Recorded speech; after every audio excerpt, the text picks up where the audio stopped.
Hello and welcome to another edition of the NRS Insights podcast. I'm John Lovestock, and I am joined again today by Susie Silliman, who is the Senior Vice President of Data Strategy and Sales at National Retail Solutions, and Brandon Thurber, the Vice President of Data Sales and Client Success at NRS.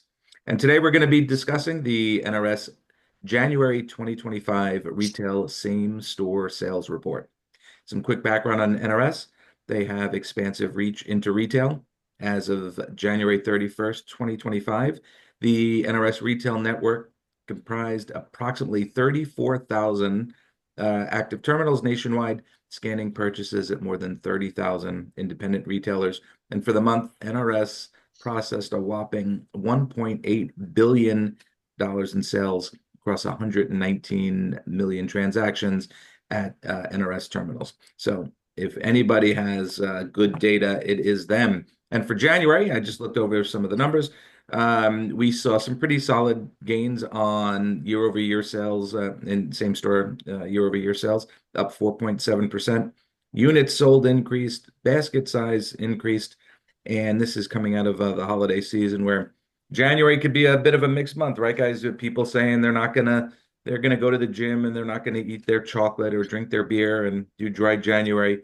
But people say one thing and do another if we've learned anything in this industry. So I'll turn it over to the experts. Susie, Brandon, welcome. Hi, John. Thanks, John. So from your standpoint, what did the month look like? Yeah, so typically with seasonality, month over month, and the weather, January does see a decline from the previous month. But the good news is, compared to a year ago, it saw some good gains, both like you pointed out in transactions in dollars, basket size, as well as across most of the categories. Okay. And some of the key categories that we take a look at in January, alcohol, confections, chocolate. How did those look? Alcohol, I would assume, is still doing well. Yeah, so there were some unexpected results this month, quite honestly, John. Mhm. When you think about New Year's resolutions, pledges to wellness, et cetera, what we often see and what is often seen across retail is that categories associated with sort of vices, so to speak, tend to take a bit of a hit. Now, what we saw this year was many of those categories versus 2024 saw an increase. So we saw an increase in bevel. We saw an increase in many of the tobacco and tobacco accessory categories. We even saw an increase in chocolate and in cookies, which had been having some pretty tough months from a same-store sales perspective. So that was a bit surprising. Simultaneously, January was a rough weather month across most of the country, Mhm. either with historic snowfalls or historic, negative temperatures. Usually we see that negatively impact retail sales. As Brandon mentioned, what we've witnessed in our stores is at a total level is same store growth. But even across most of these categories, we are seeing growth. So when I say that it was unexpected results, it was sort of those two factors, the resolutions / dry January, plus the weather that typically sort of curbs sales in the leading categories. And we just didn't see that this year. Okay. So also, you mentioned weather patterns. Another thing that seems to be gripping the country is the COVIDs, the flus. They say this is a record season for Yes. flus. 300,000 hospitalizations to date, I've heard already just in this winter year. So that's generally, other people's suffering tends to be good for sales for convenience stores, unfortunately, or fortunately. Um, any insight into how you mentioned health and wellness, but how about cold medicines Yeah. and things of that nature? Yeah, those categories were up double digits versus year ago. Generally, the flu sort of has started to drop off. There's between norovirus, other viruses, still the presence of COVID, multiple variations of the flu. We are hitting basically higher than historic numbers for this time of year. And, I heard this morning on the news, record level hospitalizations, et cetera. Mhm. We did see that in our numbers. So over the counter cold flu medicines, GI products, all were up double digits versus January of 2024. Okay. So naturally, when you're sick and you have a chest cold, also it looks like tobacco's up. So people are going instead of the NyQuil, they're going for the tobacco.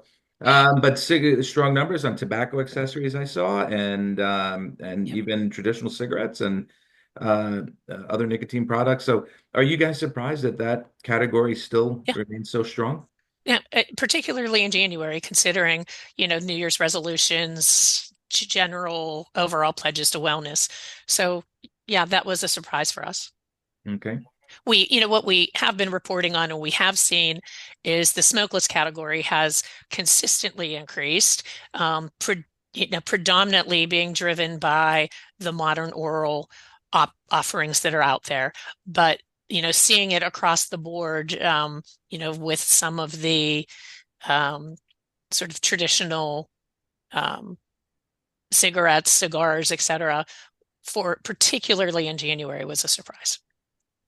I tell you, And oh, Yeah. sorry, Brandon, go ahead. the fact that the modern oral, the pouches, of course, are lapping year over year trends. We're not seeing 40, 50% growth, but almost 20% means that the category is still underdeveloped in these small format retailers, and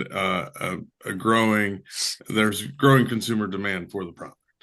Yeah, I tell you, I talk about hockey all the time with you guys off the when we're not recording, but I'm not joking when I say two or three guys on every team I play on, and I don't like to mention brands, but they have a Zin in their mouth.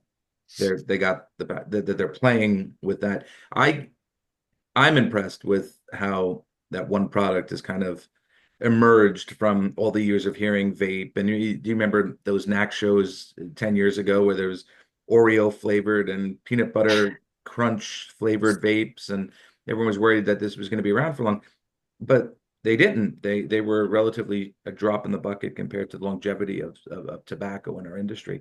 But these pouches seem to have a real home in convenience stores.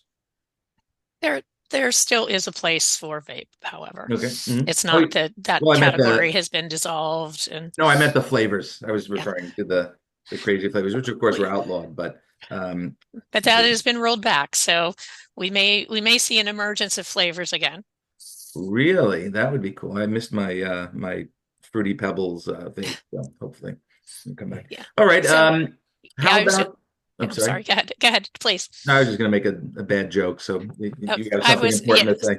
So from a sort of a flip side perspective, we do continue to see growth coming out of those diet and nutrition categories. Hmm. So we've been talking about it for for several months now, tied to the GLP-1 drugs in terms of protein snacks, nutritional shakes, etc. This month we saw the increase over January 2024 at really a higher level than the secular trend that we've been monitoring for, the past several months. So it does seem that there's still a part of the population that is committed to their wellness journey starting out 2025. Hmm. And it's funny along those lines, sports drinks seem to be right are still kind of down. And that might be, you think people are looking at scrutinizing ingredients and avoiding Yes. the sugars and things. Could that be contributing to it? It certainly can be. There are, Brandon has researched this quite a bit. There are offerings that sort of fall into other categories that sort of serve as the same purpose as sports drinks. Brandon, if That, you want to talk a little bit about that's that. Mhm. sport and energy is kind of competing for so energy drinks has some alternative supplement type things that folks are going to, and in sports drinks, other things are meeting that hydration state. It may be a sparkling water, or that might be 5 calories, but all natural, or something along those lines. Even products that fall into vitamins and supplements are liquid-based products that are a substitution for both energy and or sort of that isotonic sports drink properties. Yeah, I think I read somewhere not that long ago that the number one mixer in bars that people are drinking with is that sugar-free Red Bull with the vitamins added or whatever the Oh, interesting. amino acids added. That the vodka. I couldn't do it, but God bless them if they can get away with it. I wouldn't sleep for a month, but it seems to be popular. So yeah, and once you start doing that, I guess sport some one category or a class of beverage, it had to come at that expense. Yeah. But energy drinks, we are seeing a recovery of energy drinks. Again, for about 6 months, we talked on this podcast about how that category was suffering. There had been many, different articles, press releases about it, but Mm, it looks like that category has recovered. very nice. So I want to talk about another one of my favorite categories that Brandon always has numbers on, tequila. Still doing good? Still doing well? Still doing well. Still, it's still rising as the consumer choice of spirits, and it that has something to do with, well, obviously consumer preference. But I think that there we'll eventually see the mixers align to that as well. Whether it's in the RTD, the tequila-based RTD, or if there is, like you were mentioning, Red Bull is a common mixer with vodka. Like, is it serving the same consumer need with the tequila, or is there a different flavor that needs to be there, or something along those lines that we may see pop at some point? Good, good. I hear the younger kids in the bars that and bourbons for some reason are becoming too popular. Tequila and bourbon, which gives me hope for this younger generation. Get off my lawn, you kids. Yeah. But And yeah, they're not drinking cheap bourbon. that's what They're I'm drinking saying. very expensive Hundred single percent. whatever, single barrel. Oh no, these bottles, you're talking 80 to $100 a Right. bottle in a liquor store, Yeah. and it's 15, $20 a drink in a bar. That's real money, as the kids say.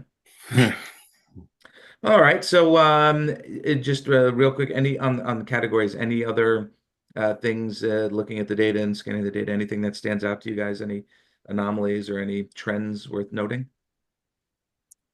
And that, from my None that we perspective. haven't covered. All right. So next month, of course, we'll be doing February. That'll be or looking at this month's numbers, but a short month. So it's always fun to analyze Yeah, for we'll be taking a look at Super Bowl. There's a lot of buzz out there that it was sort of a lackluster Super Bowl in terms of Vegas participation, betting, etc. So we'll see how that translates into sales. great. All right, Brandon. Again, this great report. I gleaned so much information out of this every month. How can our listeners get a hold of it? Yeah, set an alert to receive the NRS same store sales report. It comes out on a monthly basis, or you can go to our parent company, IDT.net. Great. Thanks, Brandon. So I'm John Lovestock for Susie and Brandon. Thanks again for tuning in, everyone. And I hope that you could join us on a future same store sales report podcast.